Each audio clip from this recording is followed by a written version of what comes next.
In Chosen Ones, best-selling author Veronica Roth offers a window into what life could be like for some of our favorite fictional heroes if they lived in our modern-day world. Having written her own Chosen One story in the hit YA trilogy Divergent, Roth is back with her first adult novel to explore what might happen to these so-called Chosen Ones after they've hung up their proverbial capes. Set 10 years after 5 teenagers, including prickly protagonist Sloane and her golden boy boyfriend Matt, defeated the Dark One, a mysteriously malevolent figure wreaking catastrophic havoc across North America. Chosen Ones is a meditation on the ways in which predestined heroes might experience trauma later in life. Time spoke with Roth about the novel and what inspired her to delve into the question of what comes next for the teen hero types so beloved by sci-fi and fantasy readers. Time, this is your first adult novel, but it explores some similar themes as your previous work, particularly the Divergent series. Today's YA offerings often deal with adult situations. What is it about Chosen Ones that speaks to a more mature audience? Roth, to me, the departure was on a thematic level. My approach to the book creatively was the same. I'm always trying to write the best story I can with the most complex characters I can. But thematically, YA stories are about coming of age and adult stories are not. Chosen Ones is about navigating the world as an adult, about having achieved the thing that you've been working towards. I think that's something we all experience. You work your entire adolescence to either get a job or go to college, and once you're there it's like, now what?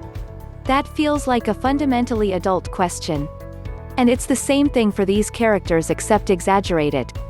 Like, how do I take responsibility for myself when I've been dealt a crappy hand by the world? How can I set aside my pain and learn how to be responsible and a contributor to the world? Those aren't YA concerns to me. Chosen Ones subverts the popular sci-fi fantasy trope of the Chosen One. Where did this idea of exploring what happens to these heroes after they save the world come from? I grew up on Chosen One stories. I was making a list the other day and realized just how many I was exposed to when I was young, mostly young men Chosen One stories like Dune and Harry Potter and Lord of the Rings. So I love these stories, and I had also written one in Divergent. And with Divergent, people always ask me, well, what would have happened if the ending hadn't been what it was? I don't have an answer to that question because, to me, the ending is what it is and that's the only option I can see. But more generally, it got me curious about what would happen after the end of the story, not just plot-wise, but psychologically. How do you cope with the emotional aftermath of having achieved this goal? And not just taking down a Dark Lord and being the triumphant hero of the day, but also, killing someone and being famous for it. That's a complicated thing. What drew you to writing a female lead who not only isn't necessarily likable but also does things that fall outside of the stereotypical hero mold? If I look at the Chosen One stories of my youth, there's maybe one woman, and it's Buffy, the Vampire Slayer. There are plenty of female Chosen Ones now, but when I was growing up, that wasn't really the case. So it was important to me that my lead be a woman. As far as her anti-heroine ways, I think she's a little bit of a wish fulfillment for me. That sounds a bit odd because she's not that likable, but she has this quality that I would love to have. She's just like, bring it on, go ahead and hate me. That's so hard for a woman in today's world because you feel like your obligation is to make everybody like you at any given moment, which is impossible. So writing about Sloane was incredibly liberating. She has a lot of rage because of what's happened to her. Prophecies play a large role in the events of Chosen Ones. What is it about the concepts of destiny and fate that interest you? I love the idea of dread rather than surprise in books, the feeling that there's a horrible thing that will inevitably come to pass. There's surprise in prophecies in the discovery of how they work or how they ultimately look different than you might expect, but you also know exactly what's coming. I love a fulfilled prophecy. I did a lot of twists early on in my career, and I probably always will because I love a good twist, but I'm becoming increasingly more interested in the tension that comes from dread. A central theme of Chosen Ones is the idea that experiencing trauma at a young age can have both an emotional and psychological impact on you later in life. How do you feel this book fits into the conversation surrounding mental health in today's world? We have a whole generation of young people who have grown up a lot faster than I ever had to because of the internet. I feel like people know things a lot younger than they used to, and they shoulder burdens that even I, not being that much older than them, didn't have to take on. I wasn't aware of any political situations when I was young. I didn't fear for my life in school. I didn't have any of those feelings or experiences. So in that sense, it's relevant in that we take on burdens younger and younger now, and there will be repercussions for that. We should be aware of that. Why do you think there's such a disconnect between the way teen hero types are often idolized in literature and the view that many people have of teenagers and young adults in our society?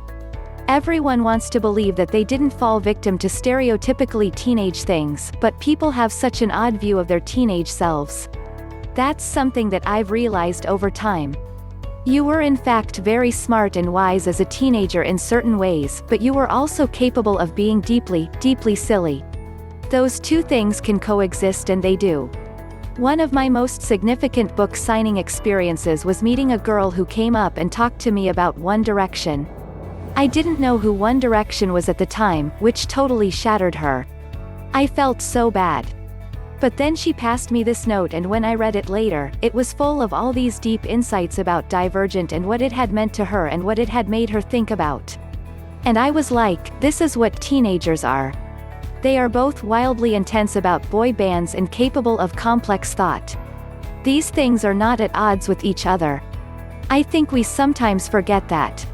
In Chosen Ones, it's young people who are tasked with cleaning up the mess when natural disaster-esque events known as drains begin wreaking havoc on society.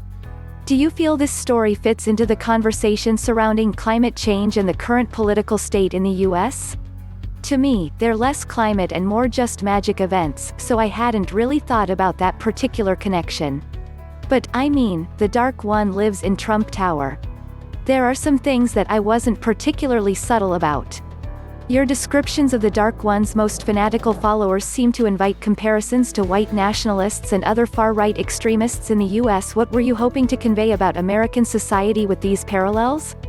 Mostly that it's still racist. I don't know how to get more into it than that.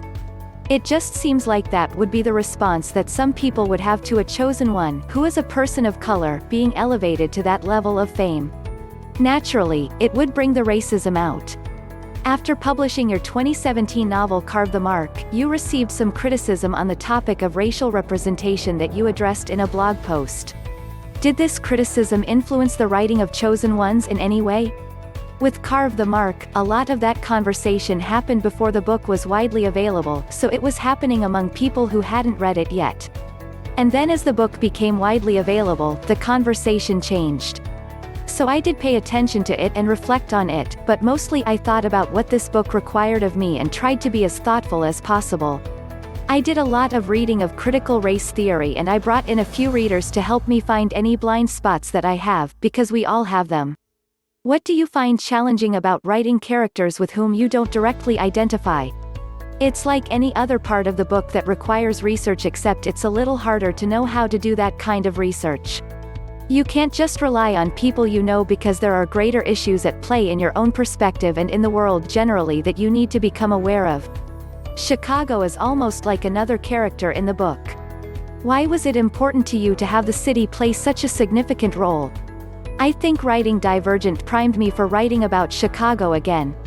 I've lived near the city my entire life, and now I live in the city itself. But I've learned a lot about it through writing about it, and I just don't see a reason to set a book in another place at this point. The architecture of Chicago is such a significant part of the story because architecture reveals history, and also, just aesthetically, the skyline is so important to my experience of the city and what I love about it. What went into including such a wide array of fictional documents, from magazine and newspaper articles to top-secret government files, in the book? They took a long time. They took the bulk of the writing process because I could tackle about a chapter a day of the narrative stuff, but I could only tackle maybe one document a day. Each one required research of its own to get the voice down. I had to read hundreds of declassified government documents, mostly from MKUltra and Project Blue Book, to figure out how these things are structured. A lot of the excerpts came about because my editor really pushed me to dive into world building. The documents accomplish a very great deal in a very small space. They tell you a lot about the world that Sloane is occupying in an incredibly efficient way. Are there any authors in the fantasy or sci-fi space right now that you'd like to highlight as deserving of more attention? Samaya Dodd, who wrote Mirage. That book is amazing, so I would love for more people to read it. It's about space Moroccans with kissing, as she would say, but also colonialism. And I just finished Gideon the Ninth by Tamsin Muir, which is incredibly fun, great fantasy if people want to escape their current world. There's also a book called Vita Nostra by Sergei and Marina Gichenko that's amazing. It's a dark magic school situation but deeply philosophical and bizarre. I've never read anything quite like it, so I definitely recommend it to readers who are interested in something more experimental.